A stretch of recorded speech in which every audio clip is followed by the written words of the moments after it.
Media Centre at Marco Simone Golf and Country Club. Luke, the official photos took place this morning. Your team are now out on the golf course. Do you feel like the Ryder Cup week is well and truly underway? Yeah, it's finally here. Yeah, I mean, we always, great tradition of having the team photos. There's certainly always special. Any team I've been involved with in the Ryder Cup in the past, get together, have those teams. You know, you finally officially in your first days of uniform. Yeah, it's a very special morning, and yeah, what a great setting on the front tees of the first tee. Certainly was. We'll go straight into questions, starting with Phil Casey on mic number 2, please. Luke, two entirely unrelated questions. Firstly, what do we read into the pairings this morning? And secondly, will you be following in Thomas Bjorn's footsteps and getting a tattoo if you win? Well, I'll start with the second question. No guarantees on the tattoo. I certainly don't have any on my body, just to let you in. But you know, I'm sure we can find a suitable way to celebrate if it goes our way on Sunday. In terms of the pairings, you know, some of that is determined on media rotations. 6 of the guys today will be doing media, so you send those off in the early groups. So I wouldn't read too much into it. Obviously, we do have a plan in place, and that plan can be adjusted throughout the next few days. You know, we'll obviously, the vice captains are out there watching the players and seeing how they look and how they feel and all that goes into it. But yeah, there is certainly a plan that is in place. Sorry, just to follow up, Luke. So the team haven't asked you to get a tattoo. Can I just clarify that? No, not officially, no. We'll go to Martinucci down here on. You already know that here there are a lot of specialists from golf. They go all around the world, and people, they are not specialists. So, can you explain your choice to play foursomes first and 4 balls? Which is the difference? Which is the reason why a European team is, in your opinion, is better or could be favorite, could win some matches before, okay, to go ahead? And as another question is, do your players already know the teams, or they will know the last moment? Well, why have we chosen foursomes first? It's really just a deep dive into statistics of the team. You know, within our team, we feel like we have some very strong foursomes pairings, potential pairings. We feel like we're just slightly stronger statistically in foursomes to 4 balls. You know, and in Ryder Cups, you want to get off to a fast start. You want to get off to an early lead. So it was decided amongst myself and the vice captains that was the best way to go, to open with foursomes. As simple as that, really. Just I think we have an opportunity to send out 4 very strong pairings and hopefully grab an early lead. We're to mic number 4 next. I've had multiple conversations with everyone about potential pairings, but nothing is set in stone yet. Okay, mic number 4. Hi, Luke. Could you just talk a bit about how Sepp has mixed in with the group, and also has he had any ribbing about his sort of American links and accents? No ribbon. We are one of 12. If everyone is one of 12 this week, there is no hierarchy certainly, and Sepp is enjoying the team atmosphere. We saw how well he enjoyed it and really mixed in very well with the guys, even in January at the Hero Cup. You know, again, showed a lot of commitment, flying all the way from Maui to Abu Dhabi. He's he might have an American accent and lives in Georgia, but there's a few of us that live in America and few of us that are married to American girls. So it's just the way it is. But no, we are all Team Europe this week. Go back over here to mic number 1 at the front. Hey, Luke, I have 2 unrelated questions, one of which is regarding the first tee, the jitters, the nerves. Obviously, we see how large the grandstands are. They seem to get bigger every year. What do you tell your first-timers about their first go-round on that first tee? Because you've been, obviously, through it yourself for the year. Yeah, I think we all know that it's a big moment. Yeah, it certainly was for me. I didn't hit a very good tee shot my first my first go around in 2004. You know, it was a wide right, and it is hard to prepare, but I think we talk about it enough that the guys actually spend more time preparing for it. So I think they will be ready to get off to a good start. We know that that is important in Ryder Cups, and certainly that would be the messaging to the rookies and the whole team. Can you describe the jitters? What it was like for you in 04? Yeah, walking to the tee, I felt pretty calm, pretty confident.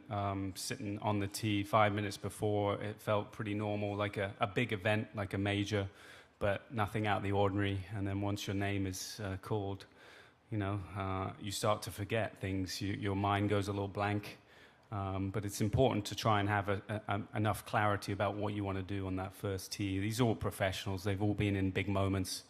And I'm sure they'll deal with the moment very well. But yeah, it's a lot. It's a lot of pressure. But again, I'll keep telling my guys, you've got to embrace it, embrace these moments, embrace these times, because these are the best moments you get to live with your teammates and enjoy them as much as possible. And you know, look up into the crowd. They want to see you hit a good shot.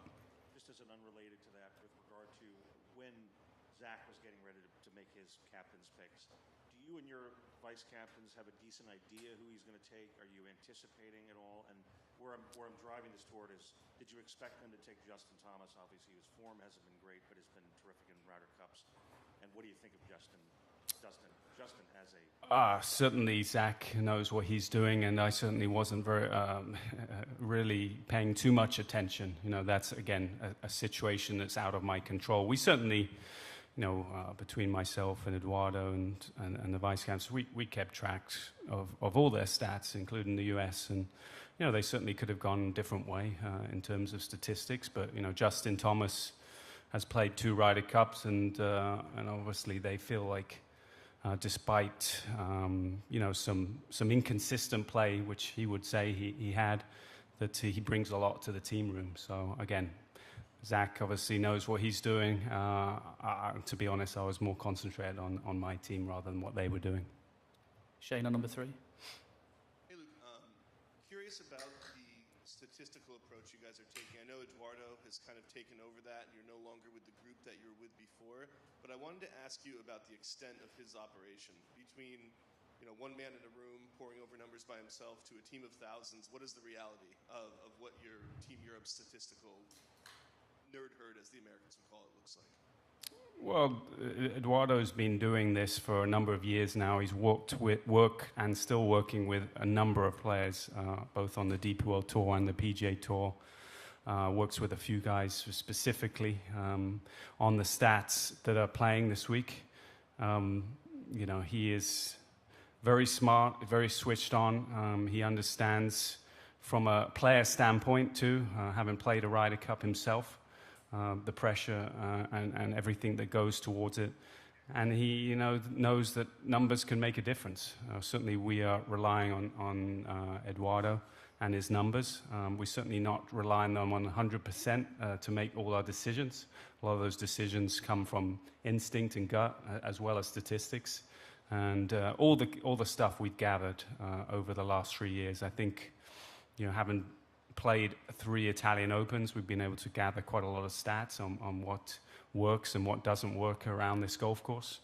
And, you know, again, he's a big part of, hopefully, a successful campaign to win back the cup. A little bit unrelated, if somebody handed you the 4 U.S. pairings for Friday morning, but said it's not in order, but these are the 4 pairings, would that be at all helpful, or would it be essentially useless? Again, I think we really have to go back to controlling what we can control. You know, my pairings, what we're trying to do, those. And part of the Ryder Cup, the fun, you know, it's different to the President's Cup where you get to pair up, I suppose, the groups a little bit. This is a blind draw. So again, I'm not going to read into too much about what their pairings are. You know, we can have a pretty good idea and a guess, but again, that's a guess. And so you don't want to establish too much priority on that could be changing. Control what you can control. You know, get our best pairings out in the order we think is best, and let the chips fall where they fall. Okay, to the back at number 4. Luke, back here. A question about Tommy Fleetwood. What does he add to the team in terms of experience, leadership? He obviously loves Ryder Cup. Having been the captain at the Hero Cup recently, could you see him as a future Ryder Cup captain? And what does he add to the guys in the team room? Yeah, absolutely. He could be a future captain. I was impressed with the way he handled the situation at the Hero Cup. Tommy has a great way about him. He's a very relaxed. He has a smile on his face. He loves being in a team room. He loves that atmosphere. I think his game elevates having that support group around him. He's very much a team player. And one of the best ball strikers in the world as well. I think, I expect him to have a great week. He obviously played extremely well. You could see when he was paired with Francesco, someone that he felt very comfortable with. He was very successful on the golf course. And again, he's a team player all in all, and he lives for those moments in those team spaces. To Matt number 2 next. Hi, Luke. There's a lot of interest in Ludwig Aberg for obvious reasons. Can you, just tell us, since in the short time that you've been together, how has he been? Has he sort of been feeling his way in, or has he come in as a big personality? And secondly, from your point of view, what do you do, or will you be doing to ensure that he performs to the best he can? Have you got anyone particularly to look after him or keep an eye on him, or just what's your strategy on that? Well, Ludwig, he is as he appears. He seems very unfazed. He's quite quiet. He's a listener. He's not certainly someone 3 months or 4 months into his professional career going to be talking up and being a leader like that. That's just not his style. But he seems very unfazed. He seems every time he's sort of asked the question of trying to perform, he's able to step up, and I'm excited to have him on the team. Obviously, as we pair up vice captains to certain players, and certainly no different this week. So, there were guys that, there would be one of our vice captains with him pretty much all week. But again, he seems to be fitting in just well, just as well as you could imagine. He seems relaxed. He seems excited.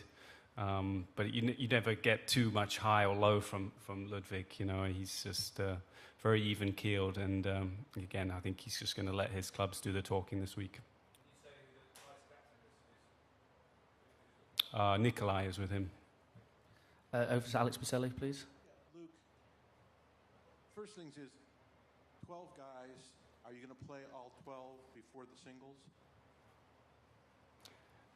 That is the plan. And then secondly, you have a plan on if you want to play 5 matches or not? Well, we have to see over the next few days the energy levels. It's obviously a demanding course. There is some hills. Again, I answered this question yesterday. It's not out the possibility that some will play 5. Okay, and one last thing on the foursomes that you were talking earlier. Obviously, in the Solheim Cup, that theory didn't work well for the Europeans as they went down 6-2. Did you glean anything from what happened there in regards to how that might apply in this situation? Can you explain that a little bit more? Well, the U.S. won 6 points out of 8. You had just mentioned earlier that you thought you had generally have a better team in the foursomes. That's why you're leading off with foursomes. That's why you want to go after it. Certainly, you wouldn't want to start as Suzanne started 0-4. So I'm just wondering if you gleaned anything out of that whole situation. Yeah, it wasn't the ideal start for them, but they did come back roaring to a 14-14 tie. So, I think for me, it's just about getting the guys ready on that first tee, making sure that they're settled, that they're ready to get off to a good start. That's all you can do. Again, I don't think there's anything we can learn other than just being there for your teammate when you go play foursomes. I think foursomes especially is a format where you want to be there for your teammate, and we'll certainly be getting that message across to the guys. Okay, mic number 3. Hey, Luke, right here. Considering some of the names and the personalities that are no longer part of this team this year, guys who had been there and been, I imagine, large personalities and large presence that are no longer with the team. Are you seeing this group take on kind of a different personality in any way than you're kind of used to, just because of, there's different people with larger voices? So if so, how? I don't think you necessarily need large voices within the team room. You just need pretty good clarity on why you're here, what the reason is, and how you're going to accomplish your goal. These guys are very motivated, and then they seem very unified to me. They seem like a great group of guys that are really,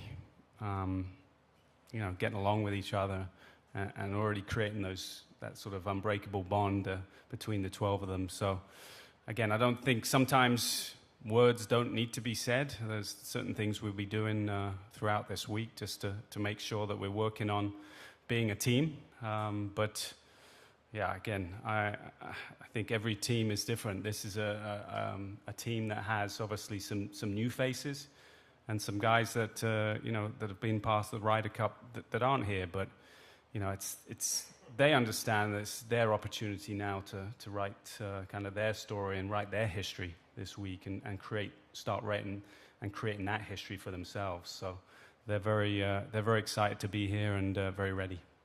Stick on mic number 3 at the back. Thank you very much. I am from Poland, and my question is, of course, about last winner from this golf course 3 months ago, and 3 times winner in this year, and third in road to Dubai, Adrian Meron.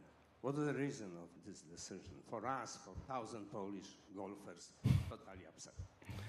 Well, I think it would be unfair to talk about just one person. Again, we are 12 this week, and that's my... I'm very happy with the 12 that we have. I've obviously talked to Adrian and some of the other guys that didn't make it this week, and I'm sure they are good enough players that they will make future Ryder Cups. I really believe that. But right now I'm just concentrating on the 6 that I picked and the 12 that are here, and that's my only goal. And we'll go final question on number 3. Hi there.